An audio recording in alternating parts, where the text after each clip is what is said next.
So, have you ever felt like you were never good enough no matter what you do? You're not alone.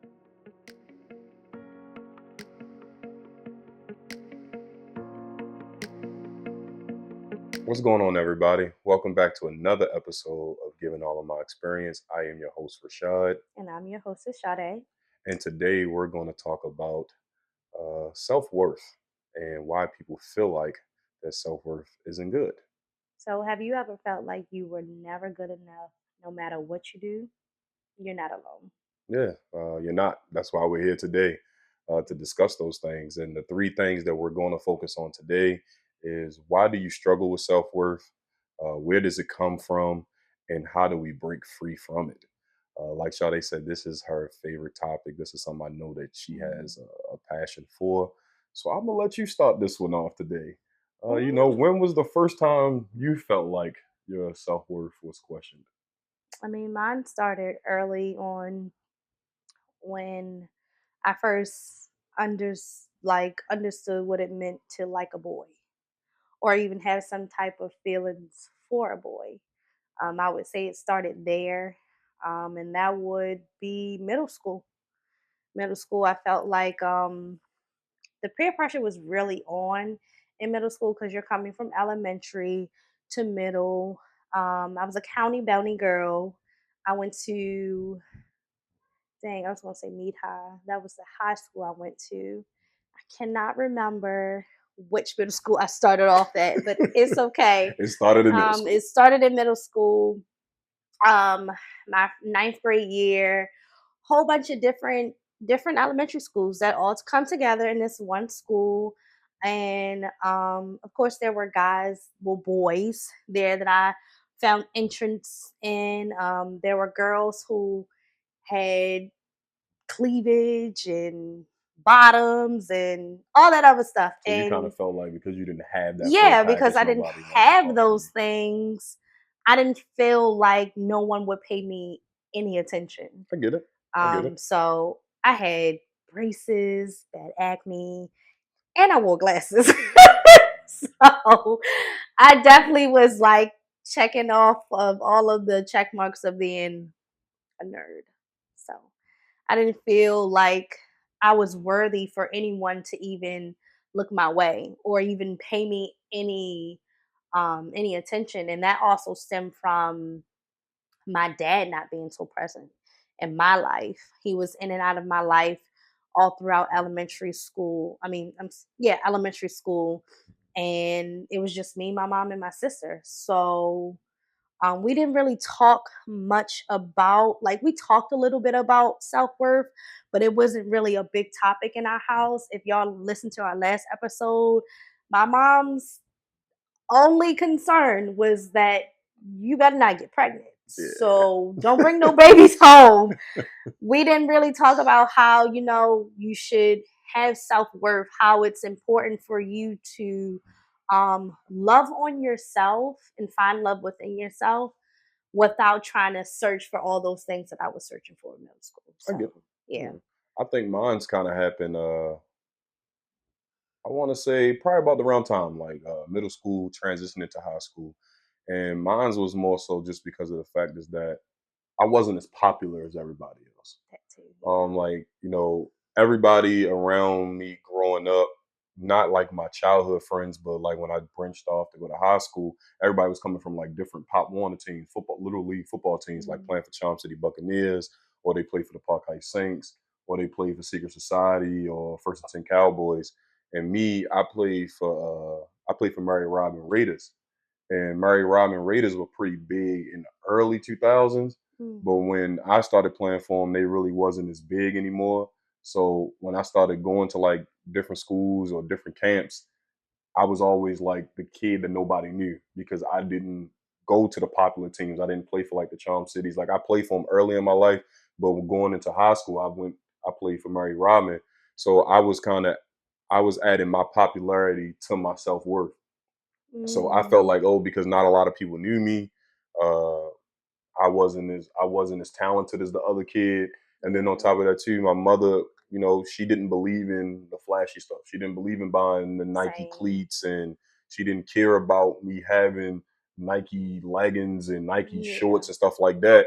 And when you would go to these different camps, you got people with like big Gatorade bottles. They got Nike All the this, name Nike that, brand. all name brand. And me, I got like Russell on, and like stuff from former Mills. I'm just here to just show up to try to train. So I used to Honestly, always feel like that stuff equated to my self worth. yeah. That's I how I would personally felt. I would just to piggyback on that, like I said, I was a county girl. So out in the county, you were the it girl if you had Aeropostale, American Eagle, what is Hollister, um, and Abercrombie and Fitch. Those four. Yeah. So my mother, she single mom, busting her tail to get us just the things that would keep us warm, keep our feet warm, like keep us looking cute and decent. For girls, we shop more so at Walmart for just about everything and Foreman Mills. Those Yeah. are our two stores. So I think we seen maybe a couple Aeropostale shirts during tax time, and that Yeah, was like about it. but you So knew when them taxes hit. yeah, you knew when the taxes hit because Sade had at least two new pairs of shoes, name brand shoes. I had my hair braided because she made sure that we got our hair braided. And yeah, like we had, yeah, that's how it was. And I remember, I think it was my last year of middle school was the first time I got my first Aeropostale. I never forget it. Lord, it was pink capris and the shirt that matched. I wore that until it got dingy. I'm telling you. And pastries was hot back then too. So I was a pastry girl. I had my pastry sneakers that matched with it. I had my little faux hawk. Yeah, I was the it girl towards the end. So I will say outside of that, I just always felt like if I didn't have things, nobody would want to be Yeah. around me, Mhm. or nobody would like me. So I know like one of my biggest embarrassing moments was I was in high school. I was going to Emerson. I think it was my 11th grade year, and polo boots was hot. Like polo boots was Yeah. hot. Like My mother everybody and never their had mother it. had polo boots. So if you didn't have polo boots, you wasn't cool. Yeah. My mother unfortunately didn't believe in paying that much money for polo boots, which I understand because at the time my feet was growing like crazy. So I get it. I totally get it on why she didn't want to spend the money. But what happened was that one day I don't know how it came up. We was all in the locker room talking about tennis shoes and stuff like that. Now, mind you, I've been wearing these boots the entire school year, like because it was cold, had the khakis on, it was always covering them up. And my boots that I had looked like polo boots. My mother brought me Mm. the Fila version of polo boots. Ooh, Yeah, so my interesting. joint said Fila in it, and I ain't gonna lie to you, nobody was rocking Fila like how they rocking Fila now. Yeah, Like it's when you was different rocking now. Fila when I was in high school, it was Forever I Love Atlanta, and they packed you. Like, that's what it was. Forever, oh, forever. I love. I love Atlanta, That's and funny. they packed you. So everybody was talking about like the Nike boots in the locker room. They like, yo, we all got Nike boots. You see my man Shad, he got his Nike boots on. And I'm trying to hurry and put my joints on. I'm like, these are Nike. We ain't hearing put these on. So when I put them, when I go put them on, I still got one sitting on the bench. And somebody peeped at him and was like, oh, yo, these don't look like no Nike boots. And they grabbed them. When they grabbed them joints, definitely said Fila across the strap. But because of how my pants were, they were over top of them, you couldn't see it. Yeah, So I'm sitting there and I'm like embarrassed because now like all week everybody's talking about me, everybody packing me up, everybody talking about how I couldn't afford this and I couldn't afford that. And I ain't gonna lie, personally, that shit crushed me because it was just like I knew my mother's intentions. It was good yeah, intention. She just didn't feel like she needed to spend $100+ $200 on some tennis, and I get it. I totally get it. But for me, my self worth went right down to the bottom because I'm just like, yo, I can't even fit in with my peers. And now, yeah. if the rumor get around, if I try to go get one of these girls up to school, they like, nah, nigga, you the nigga that be wearing Fila boots. Ain't Forever, I nobody, love Atlanta. yeah, Forever I Love Atlanta. Ain't nobody rocking with you. That's horrible. That's so horrible.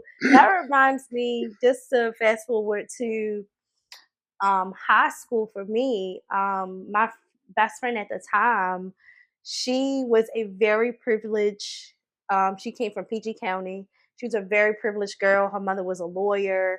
Her stepdad, still to this day, don't know what he did, but he was the breadwinner. Like they had the name brand bottles of water. They just had the off brand. Like they had great stuff. They had Hmm. great stuff. Basically, long story short. And our thing for us and girls were UGG boots, Okay. and I didn't have Uggs. I had Uggs. I had they didn't even I have had a pack of Newports. yeah, and they didn't have nothing on the bottom at all. So I remember one day she was trying, like she was still a good friend, like she was still trying to like boost up my confidence. But like I remember at one time I wore my little folks to school, and somebody was talking about how look at her shoes, they leaning. And they were. My boots were leaning because they were down to the last. Yeah, you was you was you was They was on that last you was riding leg. them joints. I was because they kept my feet warm, and that's what Xenia could afford. And I did like it didn't mean much to me that I didn't have Uggs or anything like that. I think I didn't get my first pair of Uggs and probably to my 11th or 12th grade year of high school. And by Okay. that time, It ain't even really matter it no didn't more. even matter because Yeah. I went through the whole high school with stuff that just she could afford. And even when I got my own job, I still didn't have, I wasn't making enough to spend that type of money. Yeah, but I feel like at the end of the day, it don't even matter what you got on. It doesn't. And It that's what we doesn't. keep It teach doesn't our matter. But kids now. I feel like that social media wasn't big Mm-mm. then, but now for like our kids, I feel like that's the biggest downfall is because of social media now. You seeing like 8 and 9 year olds wearing Cartier glasses, they wearing Prada Yes. shoes, they got Hugo Boss hoodies Even on, way before they then, wearing Louis Vuitton. Like, but I'm just talking about like in like in today's today's, age, like yeah. back then, Polo Lacoste, you was like a That drug was dealer. it. But you was Yeah. like a drug dealer. Like Yeah. you was charged up. You was walking around Hmm. with phone posits on. You know, you had your polos, you had your Lacoste. Some people thought that you were the man. Like you Yeah, were the man. yeah. It was pretty. It was more brands out there that people thought, oh yeah, he got money if he had that brand on. But now it's like these kids now, Lacoste ain't cool. Mm-mm. Polo ain't it no more. It's It's like Gucci, I got had a Gucci on. I got a had a Herman's on Prada a shoes. Sentai or is it essential or a Yeah, Sentai, whatever what that essential. Yeah, it's those. essential. Or some of these just local Baltimore Yeah, it's name brands like the like Baltimore Outre. designers. I think Yeah, that's I think I'm saying that right. Some of Alpha. them off. I always call it Outre. See, I Jesus don't know Christ. nothing about it, and I don't Jesus care to know Christ. nothing about it. But off tour, whatever. But So I whoever really listens to this probably gonna be like that girl really don't know nothing about brands, and yeah, it's okay. yeah. I'm So I okay mean with that. I just feel like, you know, most people's self worth really comes down from their environment. People Yeah. talking down on them, people making jokes about them. And then also too is about your upbringing. Like, you know, in your house, did y'all talk about self worth growing up? No, remember I mentioned that in the beginning. No, We really I'm like just elaborate more on it. I know you mentioned it, but it's like just mm, elaborate on it a little bit more. Like no. you talked about it, your mom didn't talk about it, Mm-mm. mine's didn't. But what I will say is that just from our private conversations offline, I'll like, and again, this is not to bash our mother because our mother watches our podcast. This is not to bash them at all. They did the best job they Mm-mm. could possibly do. That's all they could But do. one of the things that we were constantly reminding our houses what we weren't doing or what we weren't good at. Like we were Yeah. constantly reminded that whenever we were in trouble, you know, being called dumb or why did you make why like reminding us constantly about our mistakes. So I feel like it was a mixture of Mm. our environment and then somewhat of our parenting as well. Yeah. And then now is like now as you kind of getting older, it's social media. Like social media is unrealistic. Like Yeah. social media is unrealistic. It's like if you're not driving a Benz or if you're not driving a BMW or if you don't live in a nice house or you don't wear this or wear that. Even down to your careers. Yeah, it's like it doesn't matter. It doesn't matter. Like if you're a warehouse worker, you're frowned upon. And I'm not saying that all warehouse workers are frowned upon, but that's just how social media. That's how social media makes it. It's like social media is very unrealistic, and if you are equating your self worth to what other people have, you're always going to feel like you're on the lowest of totem pole, or Yeah. the lowest of the totem pole, because it's always going to be somebody out there that has better things than you. There's always going to be somebody out there that you feel like that looks better than you. There's always going to be somebody out there that you feel like is living a better life than you. That's just life in general. And I feel like social media, they only project the good things. And that's why I'm gonna be honest with you, why I'm so transparent on my story. Why I talk so much on my story. Why I just be yapping because I want people to understand, like, bro, I struggle. Like I struggle. Yeah. Like it may life may look like peaches and roses because they see me and you always laughing and joking. Our kids always look happy. But nah, We got some it be struggles getting a little too. Yeah, crazy. it does. And just to elaborate more on when you were talking about like the things that we was said to us Hmm. in our household, and I love my mother to death. I would give her the shirt that's on my back. But I do remember vividly being called stupid. I do remember vividly being called dumb. I Hmm. do remember vividly being called a whore. Yeah. When my mother, when Facebook was hot, and one of my frenemies, who I thought was my friend but turned out to be an enemy, put me on this. This was when I was going to meet high school. Put me on this page that was for quote unquote thoughts at around that time, and I was on there. And that was because her boyfriend had a crush on me. I had no control over that. Yeah. But my mother found this page And and just she saw her daughter on and there, and I assume was called every name in the book. and that probably And crushed you. it crushed me because Yeah. at that time, I wasn't even doing nothing. I wasn't doing absolutely nothing. Like, I had boyfriend, like not boyfriends, like I had multiple. I had guy friends because girls really didn't care for me. But I wasn't I wasn't the floozy. I wasn't going out here hopping around and doing everything.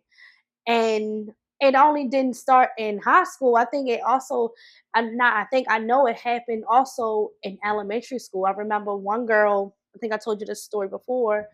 I was dating this boy and I allowed him and his brothers to come over my house. Now we only had hot pockets, y'all. We was just sitting in my mother's living room. We ate hot pockets and then we went back outside.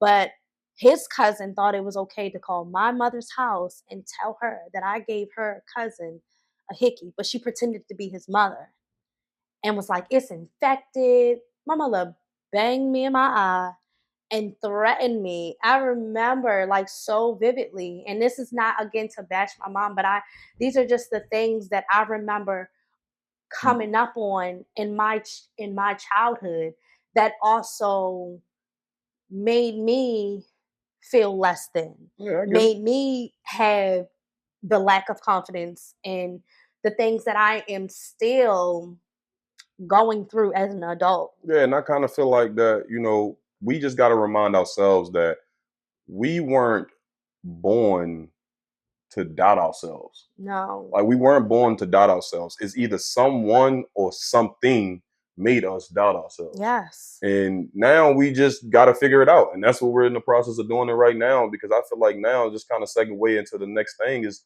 how does, low self-esteem affect you? Like how does it affect you? I feel like, it affects you in multiple ways. It affects you in your relationship because you start to settle yourself, you start to settle for less, like for people that you Mm. know you shouldn't be in a relationship with, but you in it. And then the other thing is people pleasing. You always saying Mm. yes. You don't know how to say no. You have no boundaries. And then it just I feel like it's toxic patterns. And what I mean by that is Mm. that you have no boundaries. Maybe you don't want to drink no more. Or maybe you don't want to smoke tonight. Or maybe you don't want to drink just for the night. But because you don't know how to say no, because Mm. your self-worth is so low, your self-esteem is so low, you feel like people won't think you're less than if you don't partake. You do it anyway. Hmm. Or you might think to myself, "Oh, they gonna think that I'm better than them." So Mm-hmm. you know, Yeah. I was doing this. They probably judge me, and some people will. Some people will. They be like, "Oh, you was once doing this with me, and now you're not doing it with me anymore." Um, yeah, a lot ties into um having lack of self-worth, either whether it's from you being talked about in school, for the things that you don't have, how you were talked to at home and what was being poured into you, or something may have happened to you, i.e., me. I was sexually molested at the age of 4. So even prior to my mother and her um You were already struggling I with it, was didn't even, but already you weren't even aware struggling until you got older that you were until I struggling got with older it. because I honestly didn't start to have dreams about that up until middle school. I never forget that either. We were I don't know what game we were playing, but we I was the first person on the green box, and there were my friends, they were jumping on top of me, but there was a boy on me. I freaked out and I started hyperventilating. It made me feel like I was back at that time again. And from there, it just spiraled out of Yeah, out of control. control. And I think the other thing that we didn't talk about yet, but I want to kind of bring it up to the topic is how when you feel like your self worth is low, it affect like we just talked about how it affects your relationships and stuff like that, Mhm. but it also affects your career goals. Like I know Mhm. for me, I had imposter syndrome a lot when I was Mhm. coming up and like just working and stuff like that. I had it bad. I had the failure, the fear of failure. Like I Yeah. always felt like I was always doing something wrong. And even if I did do something wrong, I would beat myself up about it, call myself dumb, call myself stupid, talk about how I couldn't recover from it because that was what I was used to. We Mhm. label it in the black community as tough love, but no, you're really talking down to yourself. Like if you listen to the way that you talk to yourself in your head and then you reciprocate those words out loud to someone else, you'll realize like, bro, why are you talking to yourself like that? Mhm. Like, why do you think about yourself in that So matter? little of you when you bring so much value. You bring so much value, so much.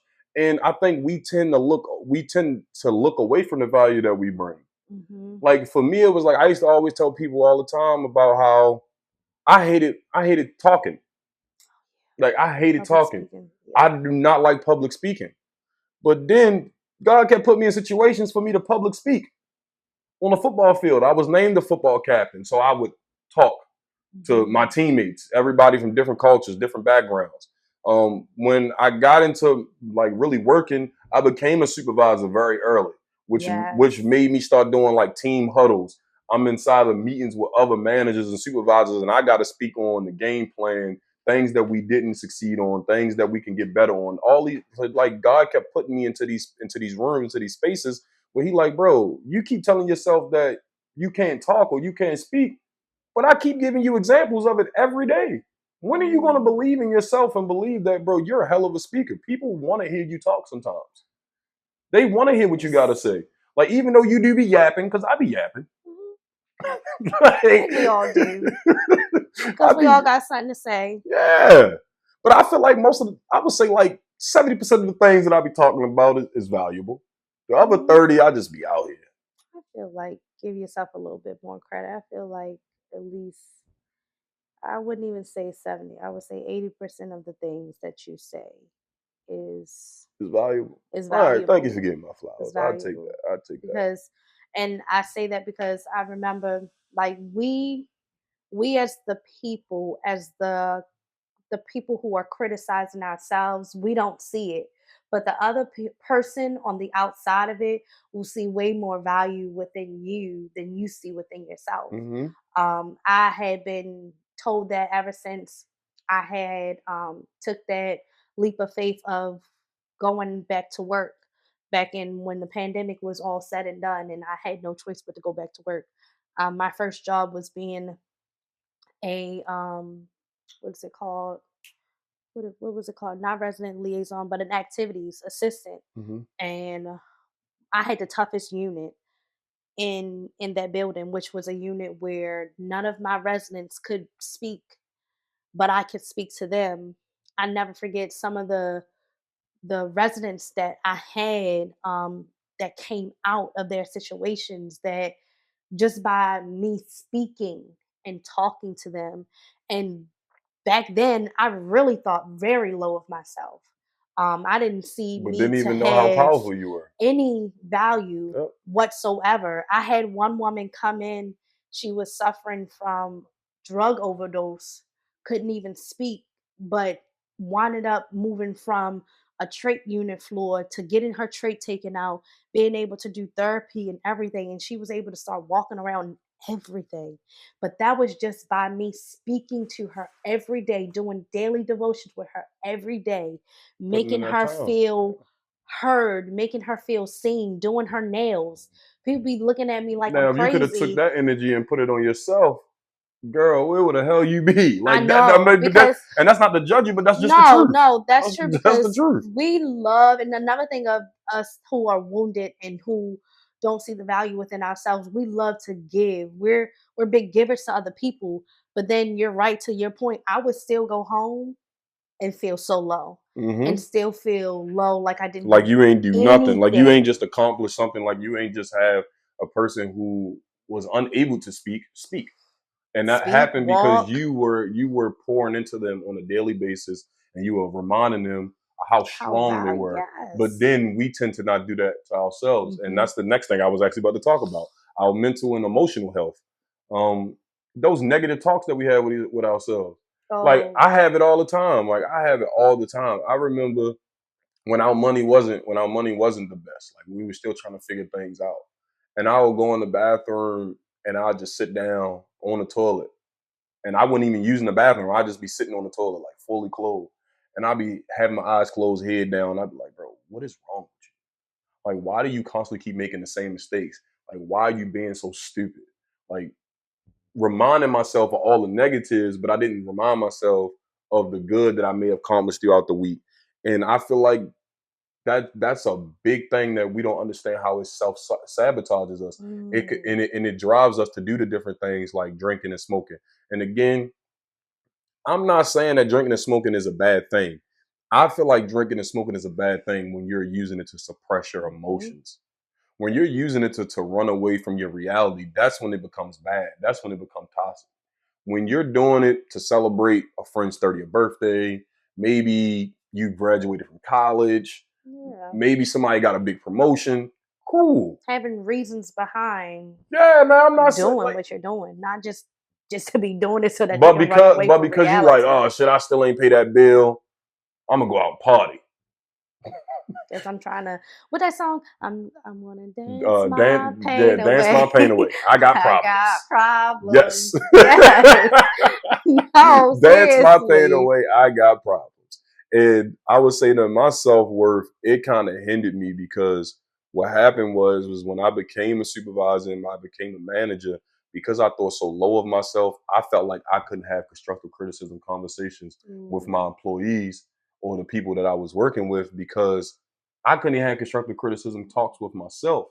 So because I couldn't have it with myself and I thought of myself so low, how was I going to tell you what to do?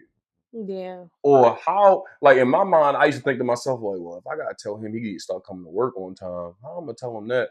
And I'm still struggling with coming to work on time. Mm, So, or I would be fighting battles just in my head with just different things, and me calling, like, telling myself I'm not even worthy to have this position. yes. Like if Oh, they like if I would think to myself like if they knew what I was struggling with on a daily they basis, wouldn't even hire yeah, me. they wouldn't even have hired me. No, seriously. Just like back to my job because I love being an activities assistant. I love dealing with the elderly because this is their quote unquote their last stop. They have lived their life. Some make it out, some don't. Some make it out and have to come back. I've witnessed a lot of that. And the talks that I used to have with them, the I want to say sermons because we used to have church in the middle of the week, Yeah, you used to Faith do like Bible Friday study. and Motivational Monday. Like that was our thing. Twice a week we did Bible study. And I used to think to myself, how am I preaching to them when I can't preach to myself these things? And I remember there was a month where it was so dark for me and I came to work like that. And the very things that I was telling them, They they started would telling roll you. up to me and be like, "Hey, this ain't you. This not it. I need you to get it together. You're a great person. Smile. Where's your smile?" Yeah. I mean, for 30 days. And I think around that time, my spirit was so low because I had one of my residents. I know they say not to trust your residents because they're not supposed to become your friends, your family, but these people, most of them didn't even have family. So you So so I you got trusted emotionally one of, attached. yeah, I got emotionally attached, and one of them crossed me to the point where I was about to lose my job. They thought I was stealing from this woman. When little did they know, She was before fighting she battles. was she was Yeah, she fighting a was lot of fighting battles, battles. but little did they know that before she even found out that she had any money in the account, I was taking from my stuff, from my family. And I know no one probably would condone that. Like, you're crazy, you're taking from your family. In my eyes, I'm gonna get a paycheck back. She's not. Yeah. She doesn't have a paycheck that's coming in This is every just 2 weeks. strictly her This family is, just helping her out from yeah, time to time. I get yeah. it. So like, I was okay with getting her snacks. I was okay with doing the things that I was doing for her because I cared. But when it happened, man, I went through a dark space. I didn't want to do nothing. I didn't see her for a whole month because I felt so betrayed. Yeah. And I remember once I got out of it, I was thinking like, dang, I spent all that time in that space when I could have been healing myself and her. Yeah. So yeah.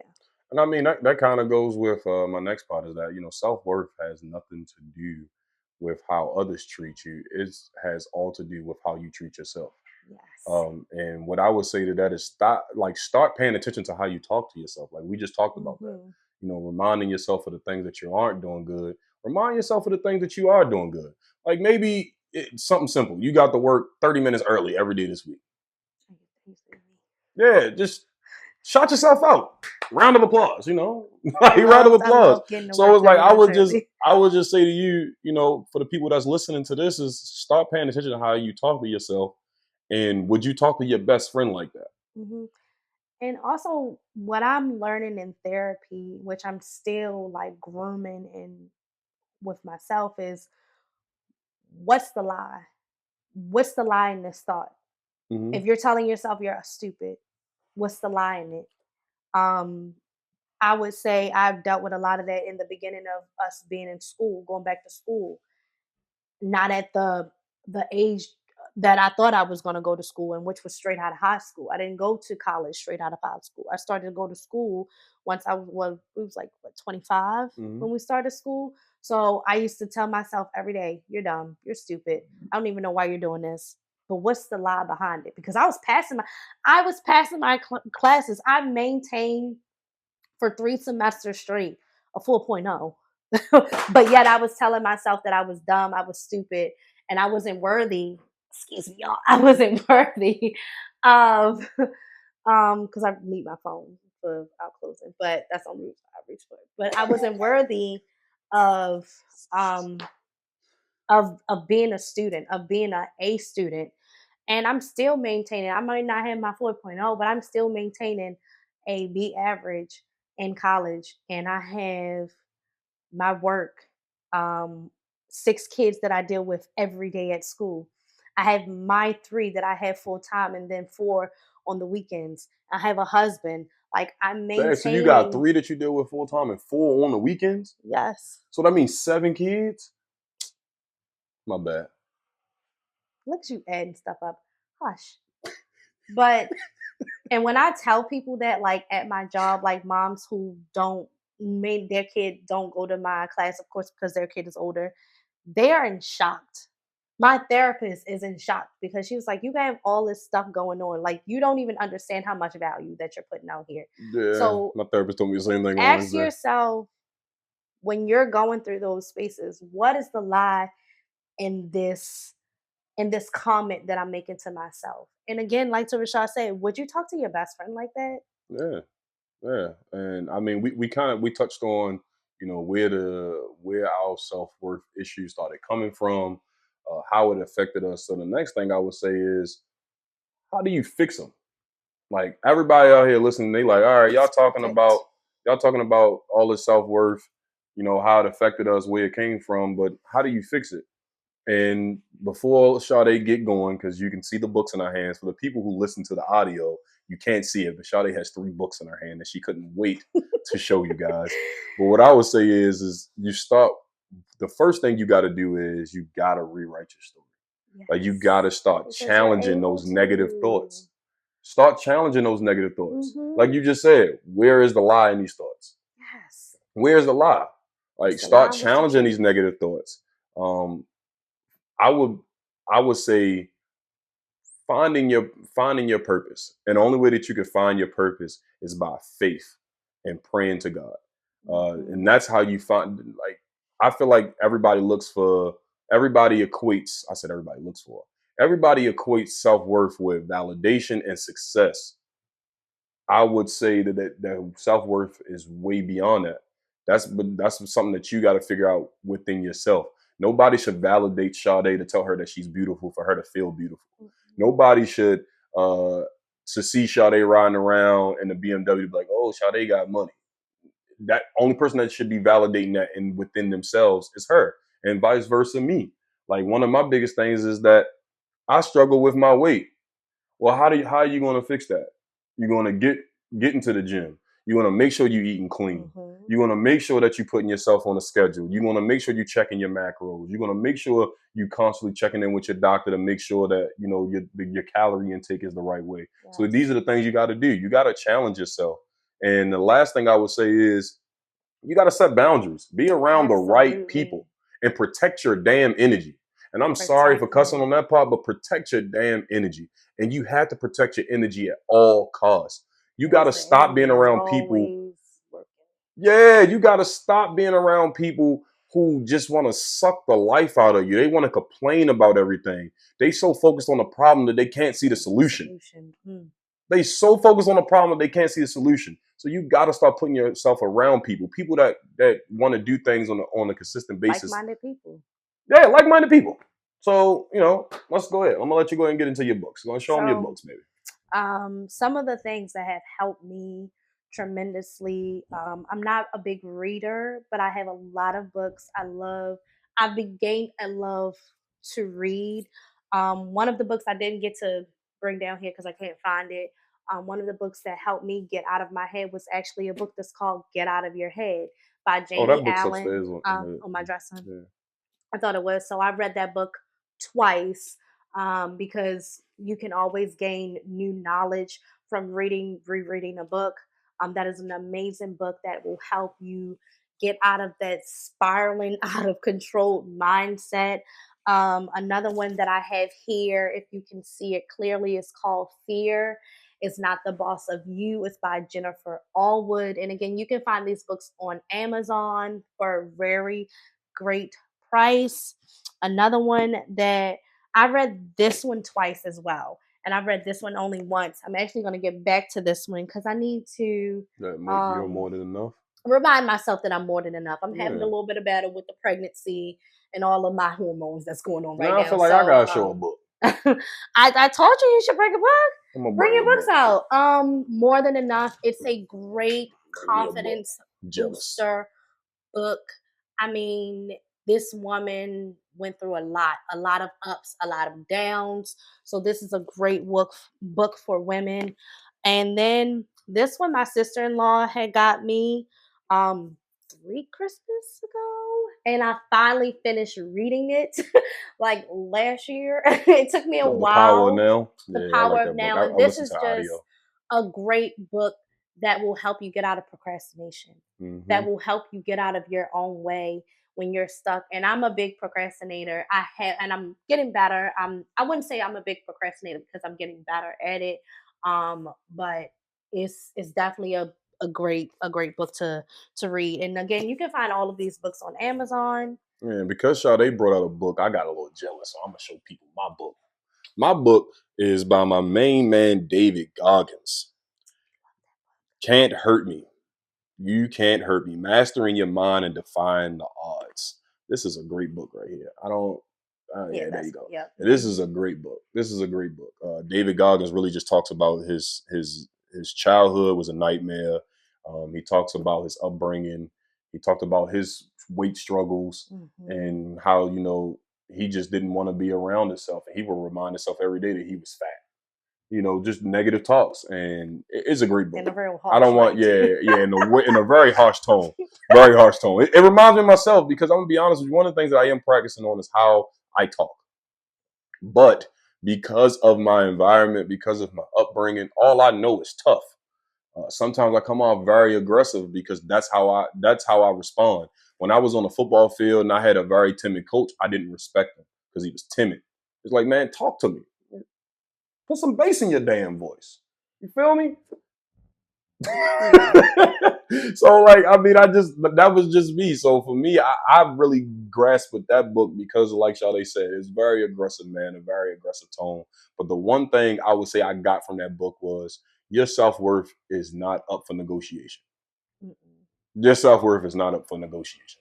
That's one of my biggest lessons I got from that book. Just to sum, if I could sum up, I don't even know how many pages is in this book. It's 358 pages in this book. No, 364 pages in this book. And I will say to you, what I got from this book was your worth isn't up for negotiation. That's literally what I got from this book. Was that your worth is not up for this, not up for negotiation. And what I would say to you is that I would encourage everybody who is listening to this and who is watching this, is to write down 3 things that you love about yourself and look Yes. at them every day. Build an affirmation wall. I think we Mm-hmm. kind of talked about that in the last episode, or I talked about that in my 90-day I detox, think so. where I was just saying like how I love index cards. Sade, she kind of started that train. You get a Mm-hmm. pack of index cards from your local dollar Mm-hmm. store, or Amazon, and you write down quotes. Get some thumbtacks, put them things on your Mm-hmm. wall, Look at them and every put it somewhere that you day. can see it every day. If Every it's in your day. bathroom by the mirror, then put it in the bathroom by the mirror. Sticky notes are good for mirrors. Like Yeah.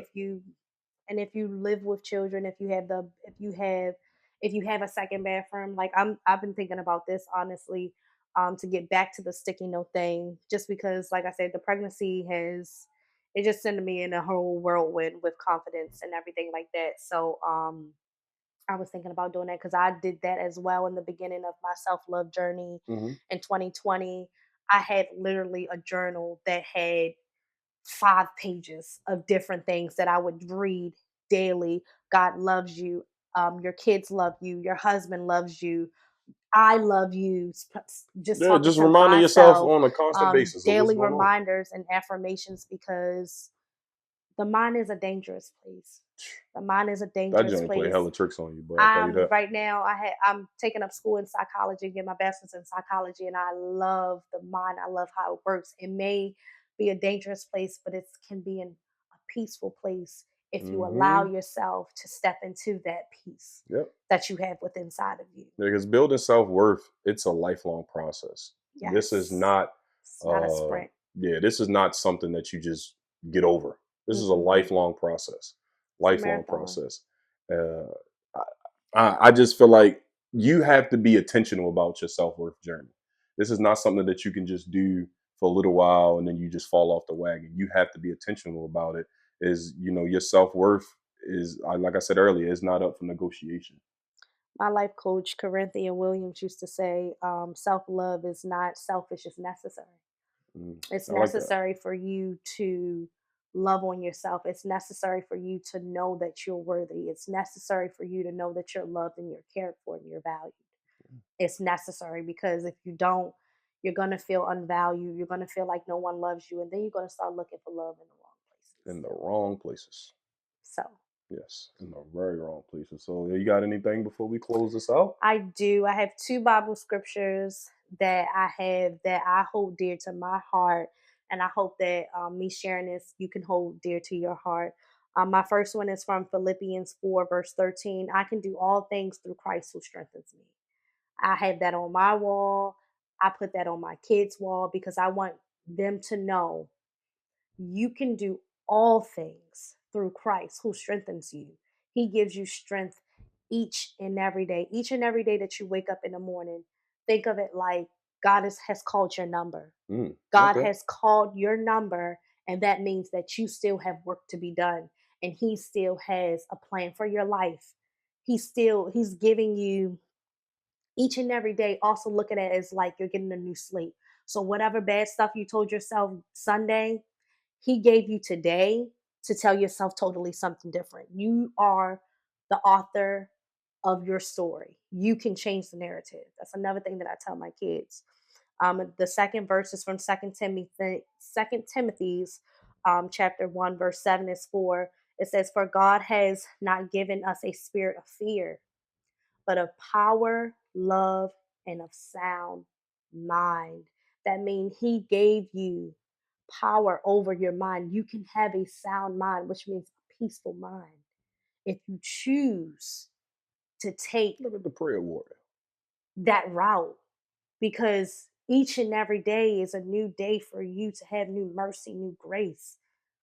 So if you choose to wake up in the morning and be in a bad space, okay, but know that you are the character, you're the main character, so you can narrate anything. Pick up your cross daily and watch what God does for you. I Yeah. like that. Yeah. Um, I don't really have anything. What I would just say is if this episode resonated with you, if it hit home for you, all we ask is that you like this and share it with a friend, because Mhm. everybody's struggling with self worth. Everybody's struggling with it. I don't care who you are. Someone struggled with it and found a way to overcome it, or you're struggling with it now and you don't know how you're even going to get through it. So I just ask for you to just send this episode to somebody that's struggling. Send this episode to somebody that's been taking loss at the loss, and they just need to hear some form of encouragement. And what I will tell you today before we leave is, um, your worth isn't up for debate. Your worth isn't up for debate. You don't have to prove to anyone who you are. You don't have to earn it, and you don't have to convince anybody. At the end of the day, this journey starts with you. And I want you, at the end of this video, to just yell out to yourself, or while you're listening to this right now, that you are worthy. You so You are worthy. Um, oh you are very man. worthy. And that's all I have for you guys Mm. today. I appreciate you guys. We appreciate the feedback that we do have, we get from you guys. We appreciate the encouragements a lot of our friends and families, and even some strangers. They tell us how much how how proud of they are, how proud of them they are of us. You know, I get tongue tied very fast. Yeah. So I just want to say thank you, and remember that Thank experience you. shared is experience multiplied. I am your host, Rashad. And I'm your hostess, Sade. Until next time, we'll see you guys later.